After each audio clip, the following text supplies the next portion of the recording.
நேற்றைய துயரமெல்லாம் இன்று மறைந்ததையா, நேற்றைய துயரமெல்லாம் இன்று மறைந்ததையா, நிம்மதி பிறந்ததையா, அது நிரந்தரமானதையா,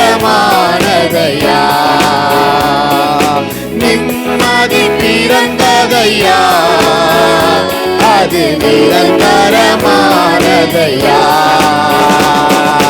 கோடி கோடி நன்றி டாடி, கோடி கோடி நன்றி டாடி, கோடி கோடி நன்றி டாடி, நன்றி பலி நன்றி பலி, நல்லவரே உமக்கு தான் அதிகாலை ஆனந்தமே, என் அப்பா உன் திருப்பாதமே,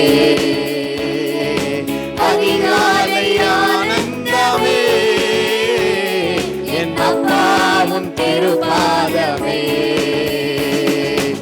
இரவெல்லாம் காத்தே இன்னும் ஒரு நாள் தந்தே, இரவெல்லாம் காத்தே இன்னும் ஒரு நாள் தந்தே, மறவாத என் நேசரே, இந்த உறவாடி மகிழ்ந்திடுவே, மறவாத என் நேசரே, என்று உறவாடி மகிழ்ந்திடுவே.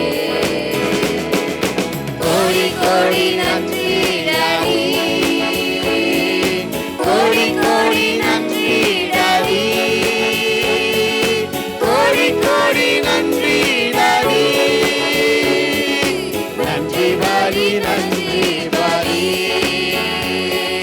நல்லவரே உமக்கு தான் அதிகாலை ஆனந்தமே, என் அப்பா உன் திருப்பாதமே, அதிகாலை ஆனந்தமே, என் அப்பா உன் திருப்பாதமே. வேதனை துன்பமெல்லாம் ஒரு நாளும் பிரிக்காதையா, வேதனை துன்பமெல்லாம் ஒரு நாளும் பிரிக்காதையா, நாதனை உம்மிடலில் நாள்தோறும் வாழ்வேனையா. எல்லாம் சொல்லும் ஹல்லேலூயா. நாதனை உம்மிடலில் நாள்தோறும் வாழ்வேனையா.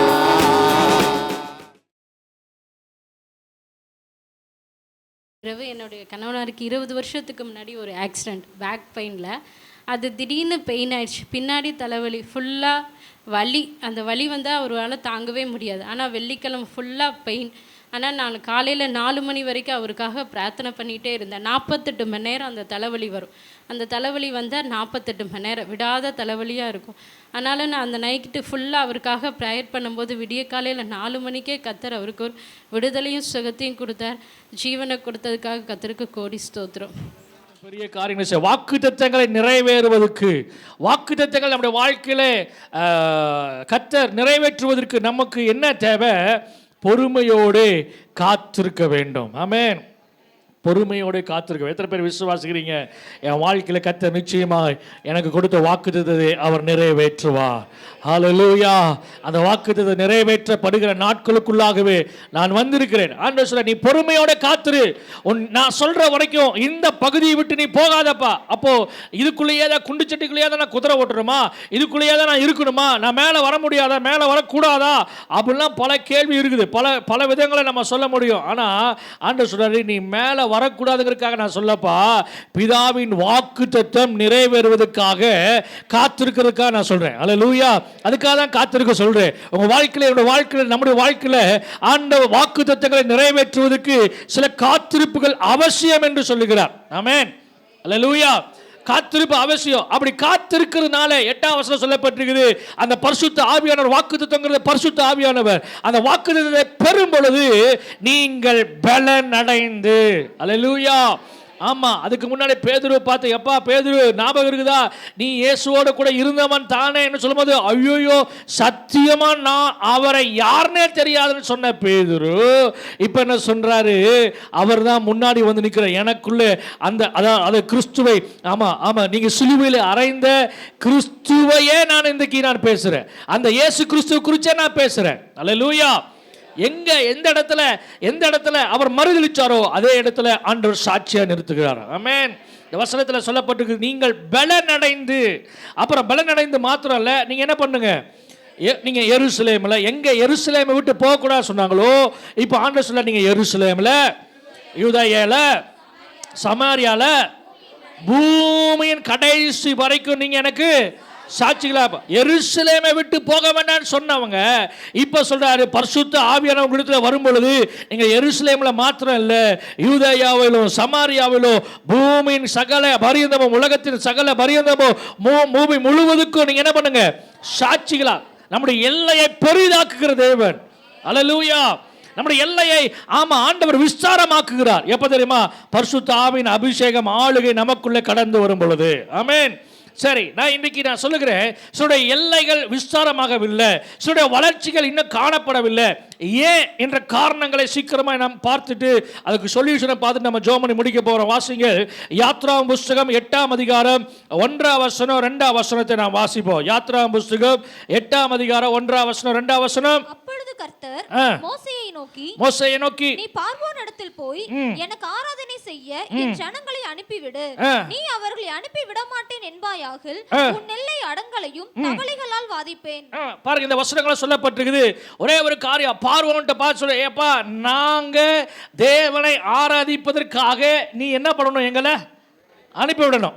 அனுப்பிவிடலனா இதே எல்லைகளுக்குள்ளாக என்ன வரும், தவளை வரும், சாபம் வரும், தோஷம் வரும். அல்லேலூயா.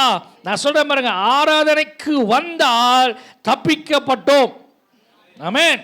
அது யாராலும் சரி, பார்வோனா இருந்தாலும் சரி, நீங்க யாரா இருந்தாலும் சரி, நீங்க ஆராதனைக்கு வரும் பொழுது, அல்லேலூயா, ஆராதனைக்கு வரும் பொழுது அந்த ஆசீர்வாதம், அந்த நன்மை, உலக பிரகாரமா எத்தனையோ ஆசீர்வாதங்களை சொல்றாங்க, ஆவிக்குரிய ஆசீர்வாதங்களை ஆராதனைகளுக்கு வந்தாதான் பெற்றுக்கொள்ள முடியும். ஆமென். அந்த அபிஷேகத்தை ஆராதனைக்கு வந்தாதான் பெற்றுக்கொள்ள. ஆனா இதை செய்ய பார்வோன் விட மாட்டா. இந்த வசனம் சொல்லப்பட்டிருக்குது, நீ செய்ய விடு, அப்படி இல்லைன்னா பெரிய பாதிப்பை நீ சந்திக்க வேண்டியதா இருக்கும். என்னங்க, பெரிய பாதிப்பை நீ சந்திக்க வேண்டியதா. பார்வோனை பார்த்து சொல்ற, நீ ஆராதிக்க விடணும். ஆமா, அதே போல இன்னைக்கு நிறைய பேர் ஆராதிக்க விட முடியாதபடி, ஆமா, பல நேரங்களில் என்ன பண்றான், ஒர்க்லோடு, ப்ரெஷரு, அதை இதை கொடுத்து, அந்த நேரத்தில் வேலையை கொடுத்து, அந்த நேரத்தில் எக்ஸ்ட்ரா டைம்லாம் கொடுத்து, நான் உனக்கு டபுள் சேலரிலாம் தரேன்னு சொல்லி என்ன பண்றான், இன்னைக்கு வேலைகளை கொடுத்து கொண்டிருக்கிறான். பார்வோனின் ஆவிகள் இயேசுவின் நாமத்தினால அந்த பார்வோனின் ஆவிகளை கர்த்தர் மாற்றி போடுவாராக. ஹல்லேலூயா. தேசத்தில் இது சாபம் என்பதை புரியாதபடி, இது சாபம் என்பதை தெரியாதபடி காணப்படுகிற அவர்கள் மேல அந்த நியாய தீர்ப்பு உண்டாவதாக. ஹல்லேலூயா. வசனம் சொல்லப்பட்டு, உன் வீட்டில் எப்போ ஆராதனைக்கு வரலன்னா உன் வீடு சாபமா மாறி போகும். உன் வீடு நல்ல அழகா இருக்குமோ, ஆனா அந்த வீட்டில் என்ன இருக்கும், அசிங்கமான அருவருப்பான தவளை இருக்கும். அல்லேலூயா. தவளை குறித்து ஒரு பெரிய பிரீஃப், அதோடைய தன்மைகளை குறித்து பிரீஃபை நம்ம பார்க்கலாம். ஆனால் அந்த தவளை குறித்து என்னெல்லாம் பண்ணுச்சு அப்படின்லாம் நம்ம பார்க்க முடியும். தவளை அருவருப்பான தவளை தான். அந்த தவளை என்னது, அதோடைய கேரக்டர் வைஸ் நம்ம நிறைய காரியங்களை சொல்ல முடியும். சரி, ஓகே. அப்போ பாருங்க, வீட்டில் இப்படிப்பட்ட காரியம் வரும். எப்போ தெரியுமா, ஆராதனைக்கு வராதது நிமித்தமாக. அல்லேலூயா, அல்லேலூயா. வீட்டில் சில நேரங்களில் இழப்பு, வீட்டில் சில நேரங்களில் கண்ணீர், வீட்டில் சில நேரங்களில் சமாதானம் இல்லை, வீட்டுக்குள்ளே வரும்பொழுது நிம்மதி இல்லை, மனைவி ஒரு பக்கம், கணவன் ஒரு பக்கம் அப்படியே இருக்கிறாங்க, என்னன்னு தெரியல, பிள்ளைகள் ஒரு மாதிரி இருக்கிறாங்க, எப்போது சினிமா, எப்போது பார்த்தாலும் தேவையில்லாத காரியம். ஏன் ஆராதனைக்கு போகலை? அல்லேலூயா. நான் சொல்கிறது எத்தனை பேருக்கு புரியுதுன்னு தெரில. ஆமாம், நீங்கள் ஒருவேளை ட்ரை பண்ணி கூட பாருங்கள், எதுக்கு ஆராதனைக்கு வராமல் அந்த வாரங்கள் முழுவதும் எப்படி இருக்குதுன்னு ட்ரை பண்ணி இந்த சத்தத்தை காணோம். அல்லேலூயா. சத்தத்தையே காணோம் பாருங்கள். கர்த்தர் நல்லவர். ஆமென். ஆமாம், ஆராதனைக்கு வர வேண்டும். ஆமென். ஆராதனைக்கு வரலனா பார்வோனும் காலி, வீடும் காலி. அந்த வசனம் அழகாக சொல்ல, வீட்டில் தவளைகளால் நிரப்பப்பட்டுச்சு. அது மாத்திரம் ஊழியக்காரங்க, என்னென்ன காரியங்க ஊழியம் செய்கிறவங்க, அப்புறம் வேலை செய்கிறவங்க, வேலைக்காரங்க எல்லாருடைய வீட்டுகள்லையும். சரி, ஓகே. அடுத்ததான் நம்ம வாசிப்போம் யாத்திரா புஸ்தகம் 13ஆம் அதிகாரம் 7ஆம் வசனம். ஆமாம், எதனால் அந்த சாபம் வருது, அதுக்கு பின்பாக அதுக்கான காரணமும் நம்ம இங்கே பார்க்க போகிறோம். வாசிங்க 13:7 வாசிங்க. அந்த 7 நாளும் புளிப்பில்லா அப்பம் புசிக்க வேண்டும், புளிப்பில்லா அப்பம் புசிக்க வேண்டும், புளிப்புள்ள அப்பம் உன்னிடத்திலே காணப்பட வேண்டாம், உன் எல்லைக்குள் எங்கும் புளித்த மாவும் உன்னிடத்தில் காணப்பட வேண்டாம். நான் சொல்றது எத்தனை பேருக்கு புரியுதுன்னு தெரியல. இது புளித்த மாவு, புளித்த என்னது அப்போ, இது வந்து ஒரு பொருட்டு கிடையாது. இது வந்து கர்த்தர் உண்டு பண்ணினார், ஒரு நியமமாக கர்த்தர் உண்டு பண்ணினார். அதாவது புதிய ஏற்பாட்டில் பார்த்தீங்கன்னா புளித்த மாவுக்கு நாங்கள் எங்கே போவோம், நாங்கள் புளிக்க வைக்கிறோமே ஃப்ரிட்ஜில் வச்சு. தோசை மாவு புளிக்கலினாலும் என்ன பண்ணுறோம், புளிக்க வைக்கிறோம். புரியலையா உங்களுக்கு? சரி, தோத்துறோம், விடுங்க. ஆமாம், இட்லிக்கு மாவு புளிக்கலினா என்ன பண்ணுறோம், புளிக்க வைக்கிறோம். இப்படிலாம் பண்ணுறோமே, ஆனால் புளித்த மாவு வேண்டான்னு சொல்கிறாரு ஐயா. இது அந்த நாட்களில் சொல்லப்பட்ட ஒரு வார்த்தை, ஒரு காரணம் இருக்குது, முகாந்தரம் இருக்குது. அதை காட்டிலும் இன்னொன்று சொல்ல போனால் கீழ்ப்படிதல் வேண்டும். அல்லேலூயா. ஏன் எல்லைகளில் ஒரு ஆசீர்வாதம் இல்லை, கீழ்ப்படிதல் இல்லை. அல்லேலூயா. உணவு மாவெல்லாம் பிரச்சனை. ஆண்டவர் சொல்றாரு 28ஆம் அதிகாரம், எத்தனை உபாகம புஸ்தகம் 28ஆம் அதிகாரம் 5ஆம் வசனமா, உன் கூடையும் மாப்பு செய்கிற உன் தொட்டியும் கர்த்தர் ஆசீர்வதிக்கிறார். அல்லேலூயா. ஆசீர்வதிக்கப்பட்டிருப்பதாக சொல்றார். அப்போ அதுக்கு கீழே இருக்கிற வசனங்களை பார்த்தீங்கன்னா 15ஆம் வசனத்தில் சொல்லப்பட்டிருக்குது, இந்த வார்த்தைகளை நீ செவி கொடாதே போனால், இந்த வார்த்தைக்கு நீ கீழ்ப்படிதாதே போனால், 17ஆம் வசனம் சொல்லப்பட்டிருக்குது, அதே கூடையும் மாப்பு செய்கிற தொட்டியும் எப்படி இருக்குமாமா, சபிக்கப்பட்டிருக்கும். அல்லேலூயா. உங்க வீட்டில் அப்பமும் எண்ணெயும் என்னாலும் குறைவில்லாமல் காணப்பட வேண்டும். ஆமென் சொல்லுங்களேன். அரிசி இல்லைங்கிற வார்த்தை வரக்கூடாது. ஆமென். அரிசி இல்லை, அது இல்லை, இது இல்லை அப்படிங்கிற வார்த்தை வரவே கூடாது. ஒரு ஆமென் சொல்லுங்க பார்க்கலாம். கர்த்தர் நிறைவாய் ஆசீர்வதித்திருக்க வேண்டும். முதல்ல ஆண்டவர் ஆசீர்வதிக்கிறதே ஃபுட்டை தான் ஆண்டவர் ஆசீர்வதிக்கிறார். திருப்தி ஆவான். ஆமென். அவன் சாப்பிட்டது போக திருப்தி ஆவான். கர்த்தரை தேடி வரவர்களை ஒரு நாள் ஒரு பொழுதும் நான் சொல்றேன், ஆண்டவர் பசியா பட்டினியா அனுப்பவே இல்லை. நாங்க ஆண்டவர் சொல்ல அனுப்பவே. சிங்க குட்டிகள் பட்டினியா இருந்தாலுமே இருக்குமே ஒழிய கர்த்தரை தேடுகிறவர்களுக்கு ஒரு நன்மையும் குறைவுபடாது. அல்லேலூயா. நீதிமான்கள் சாப்பிட்டு திருப்தி அடைவார்கள், பாவிகளோ எப்படி இருப்பாங்களாமா, பசித்திருப்பார்கள். அல்லேலூயா. அல்லேலூயா. கர்த்தர் திருப்தியை சாப்பிட வைக்கிறார். ஆமென். நல்ல டேஸ்டா ஆண்டவர் சாப்பிட வைக்கிறார். ஆமென். நம்முடைய வீட்டில் நல்ல திருப்தியை உண்டாக்குகிறார். முதல்ல ஆண்டவர் ஆசீர்வதிக்கிறார் என்ன தெரியுமா, நம்முடைய வீட்டு சமையலை தான் ஆண்டவர் ஆசீர்வதிக்கிறார். ஒரு குடும்பம் எப்படி ஆசீர்வதிக்கப்பட்டிருக்குன்னு நீங்கள் போய் அங்கே போய் சாப்பிட்டாவே தெரிஞ்சிடும். சில நேரங்களில் சில பேர் பழைய காலத்துலலாம் பார்த்தீங்கன்னா கொஞ்சம் வருஷங்களுக்கு முன்னாடி வீட்டுக்கு சொந்தக்காரங்க பந்தக்காரங்க போவாங்க. அவங்க போகிற டீயிலேயே தெரிஞ்சுக்கலாம் குடும்பத்தில் பிரச்சனை, குடும்பத்தில் சண்டையா சங்கடமா பிரச்சனையா அப்படிங்கிறது என்ன பண்ணிக்கலாம், டீயிலே, வேற எதுலேயே வேண்டாம், சாப்பாடுலேயே என்ன பண்ணிடலாம் தெரிஞ்சிடலாம். இந்த குடும்பத்தில் சமாதானமாக இருக்கிறாங்களா சந்தோஷமாக இருக்கிறாங்களா அப்படின்னு என்ன பண்ணிடலாம் தெரிஞ்சுக்கலாம். என்ன ஒரு மாதிரி பார்க்குறீங்க? ஆண்டவர் முதலாவது ஆசீர்வதிக்கிறது என்ன தெரியுமா, என்ன தெரியுமா சொல்லுங்க பார்க்கலாம், அப்பத்தையும் தண்ணீரையும் எண்ணெயும் ஆண்டவர் ஆசீர்வதிக்கிறார். ஹல்லேலூயா. அதுக்கு செய்ய வேண்டிய ஒரே ஒரு காரியம், முதலாவது சுடுகிற அடைய, முதலாவது பங்கை, முதலாவது பாகத்தை கர்த்தருடைய சமூகத்தில் கொடுக்கணும். ஹல்லேலூயா. ஹல்லேலூயா. முதல்ல இப்போ ஃபஸ்ட்டில் பார்த்தா கைப்பிடி அரிசின்னு ஒன்று இருக்கும். ஆனால் இந்த நாட்களில் மறந்துட்டாங்க. என்னங்க, கைப்பிடி அரிசி சாப்பிடும்போது, அரிசி போடும்போது ஒரு கைப்பிடி அரிசி எடுத்து ஆண்டவரே இது கர்த்தருக்காக அப்படின்னு சொல்லி போடுவாங்க. அல்லேலூயா. ஆமாம், அப்படியே நாட்கள் மறைஞ்சு ஆமாம் எல்லாம் மறந்துச்சு போச்சு. கர்த்தர் நல்லவர். அல்லேலூயா. நான் சொல்கிறேன், கர்த்தர் ஆண்டவரே நாங்கள் அடிமைகளாக இருந்தோம், சாப்பிட்றதுக்கு வழி இல்லாமல் இருந்தோம். சில பேர் சாப்பாடை வீண் பண்ண மாட்டாங்க. ஏன் தெரியுமா, இந்த சாப்பாடு கிடைக்காம எத்தனையோ நாள் கஷ்டப்பட்டுருக்கிறேன் அப்படி சொல்லி கேட்டிருக்கீங்களா? நான்லாம் சொல்லியிருக்கேன், இந்த சாப்பாடு இல்லாமல், 2 தோசை இல்லாமல், மதியானம் சாப்பாடு இல்லாமல், ஆமாம் அடுத்து நைட்டு சாப்பாடு இல்லாமல் நான் கஷ்டப்பட்டிருக்கேன், பட்டினியாக இருந்துக்கிறேன். அதனால் சாப்பாடு நான் என்ன பண்ண மாட்டேன், வேஸ்ட் பண்ண மாட்டேன். ஆமென். அல்லேலூயா. நான் சொல்கிறேன் பாருங்க, கர்த்தர் நம்முடைய வீட்டில் அப்பத்தினாலும் எண்ணெயினாலும் மாவினாலும் நம்மை நிரப்ப அவர் வல்லமையுள்ளவராக இருக்கிறார். ஹல்லேலூயா. ஆமாம், கீழ்ப்படிதல் முதல்ல வேணும். முதல்ல அவசியம் என்ன தெரியுமா? கீழ்ப்படிதல். ஐயா, இந்த உணவை எப்படிங்க இவ்வளோக்கு இம்பார்ட்டன்ட் கொடுக்குறீங்க? ஆமாம், இந்த உணவுனால தான் முதல்ல ஒரு பாவம் வந்துச்சு. என்ன பாவம்? ஆமாம், இதை சாப்பிடாதப்பான்னு சொன்னாங்க. என்னது? இதை சாப்பிடாதன்னு சொன்னாங்க. சாப்பிட்றதுக்கு எத்தனையோ காரியம் இருந்துச்சு. ஆனால் என்னது? ஆமாம், ஆண்டவர் தொண்டையில் கத்தி வச்சார், சாப்பிடாத. இன்னைக்கு டாக்டர் சொல்கிறாங்க, இதை சாப்பிடாத, ஸ்வீட் எடுத்துக்காத, அதை பண்ணாத, இதை பண்ணாத. ஆனாலும் அது மேலே தான் என்னது? என்ன ஒரு மாதிரி பார்க்குறீங்க? அது மேலே தான். இனிப்பு வேண்டாம் அப்படின்னா தான் என்னது?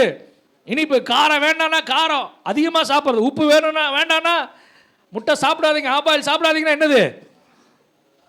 அதுதான் முக்கியமாக நமக்கு தெரியுது. பரோட்டா சாப்பிடாதீங்கன்னா என்னது? எப்போ பார்த்தாலும் எங்கே பார்த்தாலும் என்னதான் நமக்கு? பரோட்டா தான். அல்லேலூயா. ஆமாம், தோத்திரம் பண்ணி சாப்பிட்றோம், நமக்கு ஒன்றும் ஆகலை. ஆமென். ஆமாம், நமக்கு என்ன? ஆண்டவரே, விஷத்தையே கொடுத்தாலும் சாவுக்கு எதுவானதை சாப்பிட்டாலும் ஒன்று சேதமாக சொல்கிறாங்க. எவன் கிடக்கிறான்? நாங்கள் சாப்பிட்றோம் பரோட்டா. அல்லேலூயா. அவன் எத்தனையோ வீடியோ வருது, அதை சாப்பிடக்கூடாது, இதை சாப்பிடக்கூடாது, மதியம் சாப்பிடக்கூடாது, அதை சாப்பிடக்கூடாது. தோத்திரம் பண்ணி என்ன பண்ணுறோம்? சாப்பிட்றோம். பிச்சு போட்டு குழம்பு ஊற்றி ஊற வச்சு அதை தோத்திரம் பண்ணி, ஏசப்பா இந்த பரோட்டாவை அதுலேயே போயிடுது, எல்லாம் போயிடுது, நஞ்செல்லாம் போயிடுது, விஷெல்லாம் போயிடுது, பாதிப்புலாம் போயிடுது. இல்லைன்னா நம்ம சாப்பிட்ட பரோட்டாக்கு பக்க விளைவு வந்திருக்கும். அல்லேலூயா. ஒரு விளைவு வராதபடி கர்த்தர் நம்முடைய சாப்பிடுற சாப்பாட்டை ஆசீர்வதிக்கிறார். அல்லேலூயா. அவன் எந்த எண்ணெயில் பொரிச்சு கொடுக்குறான்னு தெரில, அதை வாங்கி சாப்பிட்டு சில்லி சூப்பர் அப்படிங்கிறோம். அவன் வருஷம் மாதக்கணக்காக என்னது? அதே வடச்சட்டியை கழுவுறதும் கிடையாது, கரண்டியை கழுவுறதும் கிடையாது, ஆமாம், எண்ணெயை மாற்றுறதும் கிடையாது. ஆனால் சாப்பிட்டு என்ன சொல்கிறோம்? சூப்பர், அங்கேயே வாங்கிட்டு வாங்கங்கிறோம். அல்லேலூயா. ஆமாம், என்ன தெரியுமா? நமக்கு ஒரு பாதிப்பு இல்லாதபடி கர்த்தர் நம்முடைய சாப்பாட்டை ஆசீர்வதிக்கிறார். ஆமென். எத்தனை பேருக்கு இது புரியுதில்லை? விளையாட்டாக நான் சொன்னாலும், வேடிக்கை நான் சொன்னாலும், ஆமாம் ஆமாம், இதில் நிறைய ரகசியம் இருக்குதுங்க. நம்மளை சாப்பிட்ற சாப்பாட்டை ஆசீர்வதிக்கிறார். கையேந்தி பவனில் போய் சாப்பிட்றாங்க, அவன் கை கழுவுறதே கிடையாது. தோத்துறோம். அல்லேலூயா. தலையை சொல்லிடுறான், அங்கே சொல்லிடுறேன், இங்கே சொல்லிடுறான். அதுக்கப்புறம் என்ன பண்ணுறான்? இட்லி எடுத்து போட்டு கொடுக்குறான், தோசை எடுத்து போட்டுக்கிறான், அதை நம்ம சூப்பர்ன்ட்டு வரோம். தோத்துறோம். அல்லேலூயா. ஆமாம், எல்லாம் பண்ணுறான் அவன். ஆமாம் ஆமாம் ஆமாம், நம்முடைய ஆண்டவர் ஆமாம் எதையுமே நமக்கு பாதிப்பு இல்லாதபடி கர்த்தர் ஆசீர்வதித்து தருகிறார். ஹல்லேலூயா. சாப்பாடு தாங்க, அந்த சாப்பாட்டில் ஆண்டவர் ஆசீர்வாதத்தை தரார். கர்த்தர் நல்லவர். ஆமென். ஆமாம், 40 நாள் ஆண்டவர் ஃபாஸ்டிங் இருந்து முடித்த உடனே என்ன தெரியுமா கொண்டு வந்தான்? முதல்ல சாப்பாடை தான் கொண்டு ஞாபகப்படுத்துகிறான். நீங்கள் ஃபாஸ்டிங் 40 நாள் இருந்துக்கிறீங்க, அப்பமா மாற்றி சாப்பிடுங்களேன் கல்ல அப்படின்னு சொல்லிட்டு ஐடியா கொடுக்குறான். அதனால் போஜனம் ரொம்ப கேர்ஃபுல்லாக இருக்கணும். ஆமென். நம்மளோட வீடு ஆண்டவர் போஜனத்தினால் ஆசீர்வதிக்கப்பட்டிருக்கணும். ஆமென். சில நேரங்களில் பற்றாக்குறை வருதா, சில நேரங்களில் தேவை சந்திக்கப்படலையா, ஜோமன் ஆண்டவரே என் வீட்டில் அப்பம் குறையக்கூடாது, என் வீட்டில் மாவு குறையக்கூடாது, ஆமென், என் வீட்டில் அரிசி குறையக்கூடாது, என் வீட்டில் எண்ணெய் குறையக்கூடாது, இல்லைங்கிற வார்த்தை இருக்கக்கூடாது. ஆண்டவரே, நான் அநேகரை போஷிக்கக்கூடிய அளவுக்கு என் வாழ்க்கை தரத்தை கர்த்தர் உயர்த்துவீராக. என் எல்லையில் எங்கும் ஆமென் ஹல்லேலூயா குறைவு இல்லாதபடி கர்த்தரை உயர்த்துவீராக. ஆமென். கீழ்ப்படுதல் இருந்தால் குறைவு வராது. ஆமென். ஹல்லேலூயா. வாசிங்க, அடுத்ததா வாசிங்க. யாத்திராகமம் புஸ்தகம் 19ஆம் அதிகாரம் 12ஆம் வசனம் வாசிங்க. யாத்திராகமம் 19ஆம் அதிகாரம் 12ஆம் வசனம். ஜனங்களுக்கு சுற்றிலும் ஒரு எல்லையை குறித்து அவர்கள் மலையிலே ஏறாதபடிக்கும் அதன் அடிவாரத்தை தொடாதபடிக்கும் எச்சரிக்கையாய் இருங்கள் என்று. எச்சரிக்கையா இருங்க. ஒருவேளை தொட்டா, நீங்க பாருங்க, அந்த எல்லையை ஆண்டவர் குறிப்பிடுகிறார், அந்த எல்லையை தொடக்கூடாது. ஆமென். இதற்கு பாருங்க, மலை மேலே தான் சில காரியங்களை வச்சிருக்கிறாங்க, மலைகளின் மேலே.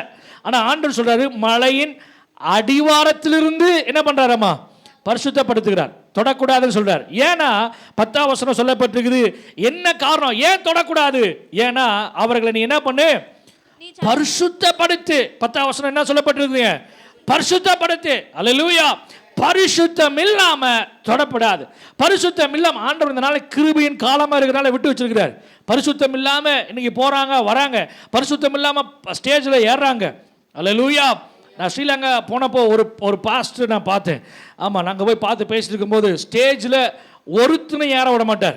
தம்பி, ஸ்டேஜில் ஏறினா செத்துருவேன், பரவாயில்லையா? அவன் எவனா ஏறுவாங்கிறீங்க? பரிசுத்தமாக இருக்கிறியா? ஸ்டேஜில் ஏறுறதுக்கு அவ்வளோ பரிசுத்தம் இருக்குதா உனக்கு? அல்லேலூயா, ஆமென். வசனம் சொல்லப்பட்டிருக்குது உபாகமம் புஸ்தகமா என்னாகமம் புஸ்தகத்தில் 3ஆம் அதிகாரம் 4ஆம் வசனம். என்னாகமும் 3ஆம் அதிகாரம் 4ஆம் வசனம். சில பேர் என்ன பண்ணாங்க, அவங்க அந்நிய அக்கினி, ஆண்டவர் அக்கினிக்கு ஒரு வரைமுறை கர்த்தர் கொடுத்திருந்தார். இதை தான் கொண்டு வரணும், இதை தான் தகனிக்கணும், இதை தான் பலி செலுத்தணும், இதுக்கு தான் இது பயன்படுத்தணும்னு சொல்லி ஆண்டவர் சில ரூல்ஸ் அண்ட் ரெகுலேஷனை கொடுத்திருந்தார். ஆனால் இவர்கள் வெளியில இருந்து என்ன பண்ணாங்க, அந்நிய அக்கினியை கொண்டு வந்தாங்க. கர்த்தர் அவர்களை அடித்தார், செத்தே போனாங்க. அல்லேலூயா. இன்னைக்கு அந்நிய அக்கினி சினிமா பாடல்களை ஸ்டேஜில் என்ன பண்றானுங்க, பாடுறானுங்க. இயேசுவின் நாமத்தினால கர்த்தர் அடிப்பாராக. ஆமென், சொல்லுங்க ஆமென். அல்லேலூயா. ஆமா, டான்ஸ் ஆடுறானுங்க, தேவையில்லாத காரியங்களை செஞ்சு கொண்டிருக்கிறாங்க. கர்த்தர் அந்த நாளில், இது கிருபையின் காலம், கிருபையின் காலமா இருக்கிறனால என்ன பண்ணிட்டுக்கிறானுங்க, தப்பிச்சுட்டு இருக்கிறானுங்க. தோத்துறோம், கிருபையின் காலமாக இருக்கிறனால சொல்கிறான், பகிரங்கமாக சொல்கிறான். என்னென்னமோ பேசிட்டு இருக்கிறான், dialogue, cinema dialogue, comedy dialogue. பலிபீடத்தில் அந்நிய அக்கினி வரக்கூடாது, உலகம் வரக்கூடாது. ஆமென் சொல்லுங்களேன். அந்நிய அக்கினி நம்ம வீட்டுக்குள்ளே வரக்கூடாது, நமக்குள்ளே வரக்கூடாது, சபைக்குள்ளே வரக்கூடாது. நீ சொல்கிறதுக்கு வெக்கமாக இருக்குது, வேதனையாக இருக்குது. சபைக்குள்ளே அந்நிய அக்கினி வரக்கூடாது, சபைக்குள்ள அந்நிய போதனை வரக்கூடாது, சபைக்குள்ள அந்நிய கள்ள உபதேசங்கள் வரக்கூடாது, கள்ள தீர்க்கதரிசன ஆவிகள் வரக்கூடாது. எத்தனை பேர் ஆமென் சொல்றீங்க? ஹல்லேலூயா. சபைக்குள்ள இப்படிப்பட்ட காரியங்களுக்கு இடம் இருக்கக்கூடாது. ஆமென்.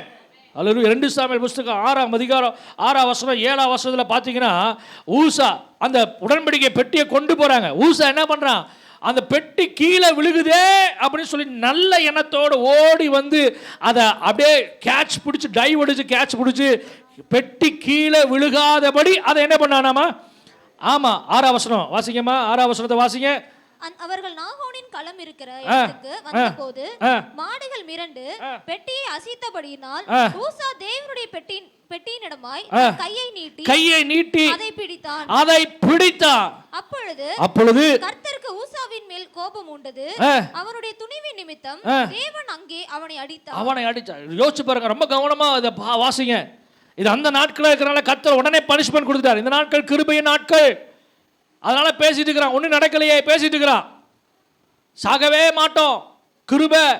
இப்போ இப்போ நீ செஞ்சுட்டு இருக்கிற பாவத்தை பீடி குடிச்சிட்டே இருக்கலாம். நீ நல்லா இருக்குல்ல உபதேசம், என்ன வேணா பண்ணிக்கலாம், பீடி குடிச்சிட்டுக்கலாம். நீ செஞ்ச பாவத்தையும் மன்னிக்கிறாரு, செஞ்சுட்டு இருக்கிற பாவத்தையும் மன்னிக்கிறாரு. இனிமேல் நாளைக்கு நீ செய்ய போற பத்தியா, அதையும் என்ன பண்றாராம்மா, மன்னிக்கிறார். நல்லா இருக்குல்ல இது? எத்தனை பேர் போறக்கு மனதா இருக்கிறீர்கள்? கள்ள உபதேசம், அந்நிய அக்னி, ரொம்ப கேர்ஃபுல்லா இருக்கணும். என்ன உபதேசம் நான் சொல்றேன், எந்த சபையில கரெக்டா உபதேசம் சொல்றாங்க, நான் பாருங்க, ஊழியக்காரங்க எல்லாம் சாட்சிகளோடு இருக்கிறாங்க, அதை பாருங்க. ஆமென். இல்லையா தோத்துறோம். ஆண்டவர்கிட்ட கேளுங்க. நான் கடந்த நாட்களில் பேசிட்டு இருந்தேன், ஆண்டவருக்கு ஆடு முக்கியம், ஊழியக்காரர் எப்படி முக்கியமோ அதே போல என்ன முக்கியம், ஆடு முக்கியம். மேய்ப்ப சரியில்லையா, மேய்ப்ப நான் என்ன பண்ணுவேன், காலி பண்ணிட்டு ஆடுகளை பராமரிக்கிறதுக்கு, மேய்க்கிறதுக்கு நல்ல மேய்ப்பர்களை நான் ஏற்படுத்துவேன். ஆடு ரொம்ப முக்கியம். பேதுருவை பார்த்து சொல்ற, என் ஆடுகளை மேய்ப்பாயாக. அல்லேலூயா. ஆடுகளை மேய்க்கிறதுக்கு முன்னாடி ஆண்டவர் பேதுருவை உடைச்சு உருவாக்குறார். நீ ஸ்திரப்பட்ட பின்பு, நீ குணப்பட்ட பின்பு அப்புறம் என்ன பண்ண, உன் சகோதரர்களை ஸ்திரப்படுத்துப்பா. ஆண்டவர் முதல்ல உருவாக்குறார், அதுக்கப்புறம் ஆடுகளை கொடுக்குறார். பார்த்துக்கோ. அல்லேலூயா. ஊழியக்காரங்களை அப்படிதான் எல்லாம் உடைச்சு உருவாக்கிட்டு அதுக்கப்புறம் என்ன பண்ணுறாரு, ஆடுகளை. ஆமாம், ஆடுகளுக்கு ஏதாவது பிரச்சனை அப்படின்னா, இன்னைக்கு நீங்கள் யோசிச்சு பாருங்கள், ஆடுகளை சர்ச்சுக்கு ஒரு ஆடுகளையே என்ன பண்ணிடுறாங்க, போட்டுறாங்க, மட்டன் பிரியாணி போட்டுறாங்க. புரியுது? நீங்கள் இது வேறு மீனிங்கில் எடுத்துக்கங்க, புரிஞ்சுக்குங்க. அல்லேலூயா. ஆமாம், ஒரு நாள் ஒரு பொழுது சர்ச்சுக்கு வர்ற ஆடுகள் மேலே கையை வைக்கக்கூடாது. அல்லேலூயா. சர்ச்சுக்கு வர ஆடுகளை பராமரிக்கணும், அவைகளுக்கு என்ன தேவைங்கிறத பார்க்கணும். ஆடு பின்னாடி போதா, ஏன் போகுதுன்னு சொல்லி 100 ஆடுகள் இருந்தாலும் ஒரு இடத்துல விட்டுட்டு அந்த ஒரு ஆடை தேடி என்ன பண்ணணும், போகணும். அல்லேலூயா, அல்லேலூயா. எத்தனை பேருக்கு நான் சொல்றது புரியுது? ஆமென். ஐயா, பரிசுத்தம் வேணும். சபையில பரிசுத்தம், ஊழியர்களுடைய பரிசுத்தம், விசுவாசிகளுடைய பரிசுத்தம். நான் சொல்றேன் பாருங்க, பரிசுத்தம் இல்லைன்னா பரலோகம் வர முடியாது. கண்டிப்போட சொல்றேன், உண்மையா சொல்றேன். இதில் காம்ப்ரமைஸ் கிடையாது. நாங்கள் 20 வருஷம் விசுவாசி வச்சுக்கோங்க, 50 வருஷம் விசுவாசி, எங்கள் அப்பாவே விசுவாசி தான் இருக்கட்டு போட்டோம். ஆனால் பரலோகம் நகி பரிசுத்த இல்லைன்னா பரலோகம் இல்லை. சகோதரனே சகோதரியே, அப்படியே வீடு ஃபுல்லாக பீரோ ஃபுல்லாக பணமாக இருந்துட்டு போனோம். ஒருத்தர் சொல்கிறா, நிறையா சம்பாதிச்சிட்டே சந்தோஷமாயிரு. ஆண்டவர் சொல்ற, முட்டாளே, இன்னைக்கு நைட்டு உன்னுடைய ஜீவன் போயிடும். நீ சம்பாதிச்சது எதுக்கு? பணம் என்னத்துக்கு? அல்லேலூயா. பணத்தை ஆண்டவர் எதுக்கு கொடுக்குறாரு? பாதாளத்தை கொண்டு போகிறதா வச்சிருக்கிறார். விட்டுட்டு போறதுக்கு ஆயத்தமாக இருக்கணும். அல்லேலூயா. பீரோவில் வச்சிருக்கிற பணம்லாம் என்ன ஆகுறது? திரும்பி வரும்போது ஆண்டவர் நாளத்தனையாக கொடுப்பார். ஆமென். ஆமாம், அந்த சுனேமிய ஸ்திரீ போயிட்டு வந்தோடனே என்ன நடந்துச்சுங்க?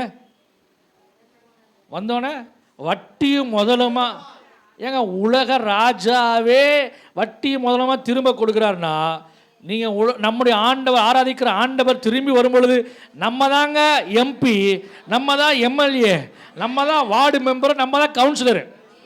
அவர்களுடைய விசுவாசத்தின்படியே ஆக கடவுது. அவங்கவுங்க சிஎம், அவங்கவுங்க பிரைம் மினிஸ்டர், அவங்கவுங்க முர்மு. அல்லேலூயா. நான் தான் ஏன் விசுவாசத்தின்படி ஆண்டவர் சொல்ல விசுவாசம் வச்சுக்கப்பா. ஆனால் இப்போ என்ன பண்ணக்கூடாது? பணம் ஐயோ அது இப்போ தான் வாங்கியிருக்கேன், இது அப்போ தான் வாங்கியிருக்கிறேன். ஒரு நாள் பொருட்கள் மேலே என்ன பண்ணக்கூடாது? நம்முடைய கண்கள் ஃபோக்கஸ் போகக்கூடாது. அதை எப்படி, இது எப்படி, அதை எப்படி. லோத்தின் மனைவி அப்படி தான் திரும்பி பார்த்தா, இப்போ தான் வாங்கினமே வாஷிங் மிஷினு, முடிஞ்சா தூக்கிட்டு கூட வந்திருக்கலாம். ஐயோயோ பீரோக்குள்ள நகையாக வச்சிருக்கிறோமே, இப்போ தான் அடகு கடையிலேருந்து மீட்டிட்டு கொண்டு வந்து வச்சிருக்கிறோமே. திரும்பி பார்த்தா, உலகத்தை திரும்பி பார்த்தா உப்பு தூணா மாறிட்டா. உலகத்தை திரும்பி பார்க்கும்போது பரலோகம் போக முடியாது. ஆண்டவர் கிருபையா நம்ம மேலே வச்ச இரக்கத்தினால கையை பிடிச்சி கூட்டி கொண்டு போயிட்டு இருக்கிறார். அல்லேலூயா. அவர் மாத்திர கையை பிடிச்சி லோத்துவையும் மனைவியும் பிள்ளைகளையும் கையை பிடிச்சி கூட்டிகிட்டு போகிற மாதிரி கூட்டிகிட்டு நம்மளை இன்னைக்கு போகலைன்னா, இந்த உலகத்தில் நினைக்கிற எத்தனையோ பாவங்கள், அந்த பாவத்தில் நம்மளும் சிக்கி சின்னாமனமாக இருப்போம். என்ன எத்தனை பாவம் இருக்குது தெரியுமா? நீங்கள் நினச்சி பார்க்க முடியாத அளவுக்கு இந்த ஊரில் உலகத்தில் பாவம் பெருகி இருக்குது. நீங்கள் நினச்சி கூட பார்க்க முடியாது. என்னன்னா இப்படிலாம் நடக்குதானே, இப்படிலாம் நடக்குதா, இப்படிலாம் போதை வஸ்துகள் இருக்குதா அப்படின்னு நினைச்சு பார்க்க முடியாத அளவுக்கு இந்த உலகத்தில் காணப்படுது. கர்த்தர் கிருபையாய் நம்மை பாதுகாத்து கரங்களை பிடித்து நடத்தி கொண்டு வருகிறார். ஆண்டவர் சொல்றார், நான் நடத்திட்டு வரேன்ப்பா, ஒரு நாள் திரும்பி பார்த்துறாத. அல்லேலூயா. உலகத்தை திரும்பி பார்க்காத, உலகத்தின் ஆசபாசங்களை திரும்பி பார்க்காத. உனக்குள்ள பரிசுத்தம் வேணும். பரிசுத்தம் இல்லாமல் தொடாத, பரிசுத்தம் இல்லாமல் புசிக்காதே. அல்லேலூயா. அடிவாரத்தை மேலதான் சொல்லுவாங்க, இல்ல அடிவாரத்திலிருந்தே பரிசுத்தம் வேணும்பா. ஆமென். அடுத்து வாசகம் உபாகமம் புஸ்தகம் 19ஆம் அதிகாரம் 14ஆம் வசனத்தில் சொல்லப்பட்ட உபாகமம் புஸ்தகம் 19ஆம் அதிகாரம் 14ஆம் வசனம். சீக்கிரமா வாசிங்க. உபாகமம் 19:14. உன் தேவனாகிய கர்த்தர் உனக்கு சுதந்திரமாக கொடுக்கும் தேசத்தில் உன் கைவசமாய் இருக்கும் காணியாட்சியிலே முன்னோர்கள் குறித்திருக்கிற பிறனுடைய எல்லையை ஒற்றி போடாயாக. அவர்கள் கொடுத்த அந்த எல்லைக்குறியை, அவர்கள் கொடுத்த அந்த பார்டர் டெரிட்டரியை அதை மாற்றி போடாத, எடுத்து போடாத. ஆதியாகமம் புஸ்தகத்தில் 26ஆம் அதிகாரம் 18ஆம் வசனம். ஆபிரகாம் வெட்டின துறவை இவங்க என்ன பண்ணாங்களாமா? தூற்று போட்டாங்க. ஆபிரகாம் வெட்டின ஆசீர்வாதம் அதை அவங்க பயன்படுத்திருக்கலாம். ஆனால் அதை என்ன பண்ணாங்க? ஒன்றுமில்லாமல் போக வைக்கிறார்கள். கவனிக்கிறீங்களா? உபாகமம் புஸ்தகம் 27ஆம் அதிகாரம் 17ஆம் வசனத்தில் சொல்லப்பட்டிருக்குது, அந்த அந்த எல்லையை ஒற்றி போடுகிறவர்கள் மேல என்ன வருமாமா? ஒற்றி போடுகிறவன் சபிக்கப்பட்டவன். என்னது? சபிக்கப்பட்டவன். அவங்களுடைய எல்லைகளை மாற்ற, இன்னும் சொல்ல போனா அது முன்னோர்களுடைய அடையாளம், முன்னோர்களுடைய அடையாளம். அந்த அடையாளத்தை வியாக்கியானமா நான் சொல்றேன், அடையாளத்தை மாற்றி போடணும்னு நினைக்கிறவங்க. ஆண்டவர் நமக்கு இந்த வேதத்தில் அநேக சாட்சிகளை வைத்திருக்கிறார். 12ஆம் அதிகாரம் எபிரேயர் புஸ்தகம் 12ஆம் அதிகாரம் 1ஆம் வசனம் சொல்லப்பட்டிருக்கிறது, மேகம் போன்ற இத்தனை திரளான சாட்சிகளை நமக்கு முன்பாக வைத்திருக்கிறார். அல்லேலூயா. தானியேல், தாவீது, யோசேப்பு, அப்புறம் மோசே, அப்புறம் எலியா, எலிசா, இவங்க எல்லாத்தையும் ஆண்டவர் என்ன பண்ணிருக்கிறாரு? என்ன பண்ணிக்கிறார்? சாட்சியா வச்சிருக்கிறாரு. இவங்க அடையாளத்தை மாற்றணும்னு நினைக்காதப்பா. கள்ள போதங்கள், கள்ள உபதேசங்களை சொல்லி என்ன பண்றாங்க? இன்றைக்கு வேற விதமா கொண்டு வருகிறாங்க. என்னென்னமோ அவங்க இதை சொன்னாங்க, இதை சொன்னாங்க, பவுல் இதை சொன்னார் தெரியுமா உங்களுக்கு தெரியுமா? பேதுரு இதை சொன்னார். நீங்கள் எந்த ஞானஸ்நானம் எடுத்தீங்க? பிதா குமாரன் பரிசுத்த ஞானஸ்நானம் எடுத்தீங்களா? இயேசுவின் நாமத்தில் ஞானஸ்நானம் எடுத்தீங்களா அப்படின்னு கேட்குறாங்க. நாங்கள் பிதா குமாரன் பரிசுத்த நாமத்தினால தான் ஞானஸ்நானம் எடுத்தோம். பேதுரு என்ன சொல்கிறாரு? வாசிங்க அப்படின்னு எடுத்து வாசிக்கிறாங்க. அப்போ பேதுரு என்ன பண்ணாரு? இயேசுவின் நாமத்தினாலே ஞானஸ்நானம் கொடுத்தார் என்று வேத வசனம் வருகிறது. நீங்கள் இதை வாசிக்கிறீங்களா? நீங்கள் இதை எடுக்கிறீங்களா? இன்னொரு தடவை போய் என்ன பண்ணலாம்? உங்களுக்கு இயேசுவின் நாமத்தினால ஞானஸ்நானம் கொடுத்துடலாமா? நம்ம இப்போ யோர்தானுக்கு வந்திருக்கிறோம். இஸ்ரவேல்ல யோர்தானுக்கு வந்திருக்கிறோம். நீங்கள் எங்கே ஞானஸ்நானம் எடுத்தீங்களா? ஆமாம் பாஸ்டர், ஒரு 10 வருஷத்துக்கு முன்னாடி ஞானஸ்நானம் எடுத்துட்டோம். பரவாயில்ல, யோர்தான்ல இயேசு ஞானஸ்நானம் எடுத்த அதே யோர்தான்ல நீங்களும் ஞானஸ்நானம் எடுக்க ஆயத்தமாக இருக்கிறீங்களா? நமக்கு ஆண்டவர் ஞானஸ்நானத்தை கொடுத்துட்டார். அல்லேலூயா. பிதா குமாரன், பேதுரு சொன்னது, மோசே சொன்னது, அப்புறம் பவுல் சொன்னதெல்லாம் முக்கியம் இல்லை. இயேசு என்ன சொன்னாரு? அல்லேலூயா. இயேசு கிறிஸ்து என்னங்க சொன்னாரு? நீங்க புறப்பட்டு போங்க, என்ன பண்ணுங்க? சகல ஜாதிகளையும் சீஷராக்குங்க. அப்புறம் பிதா குமாரன் பரிசுத்தாவின் நாமத்தினாலே என்ன சொல்லுங்க பார்க்கலாம். கேட்குறவங்களுக்கு இது நல்லா சத்தமாக உரைக்கிற மாதிரி சொல்லுங்க பார்க்கலாம். இயேசு கிறிஸ்து சொன்னபடி நாங்கள் செய்வோம். அல்லேலூயா.